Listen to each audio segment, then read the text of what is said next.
आज सायंकाळी कोल्हापुरात पावसाचा अक्षरशः कहर पाहायला मिळाला.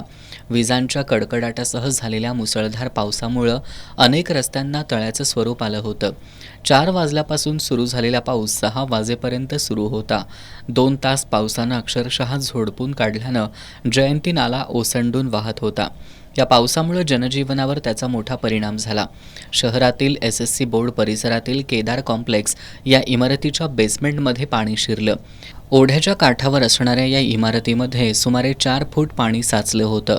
यामुळे इमारतीच्या बेसमेंटमध्ये असणाऱ्या अनेक कार्यालयात पाणी जाऊन मोठं नुकसान झालं. याच इमारतीच्या बेसमेंटच्या पार्किंगमध्ये असलेल्या सुमारे 15-20 चारचाकी गाड्या आणि अनेक दुचाकी गाड्या पाण्यात बुडाल्या. या सर्व गाड्यांच्या इंजिनमध्ये पाणी गेल्यानं गाड्यांचं देखील मोठं नुकसान झालंय. ओढ्याच्या पाण्यातून वाहून आलेला कचरा गाड्यांच्या इंजिनमध्ये जाऊन बसलाय, तर अनेक गाड्यांमध्ये ओढ्याचं घाण पाणी शिरल्यानं गाड्यांमधील कोचिंगचं देखील मोठं नुकसान झालंय. साचलेलं पाणी ओसरल्यानंतर देखील बेसमेंटमध्ये घाणीचा थर साचून राहिला होता.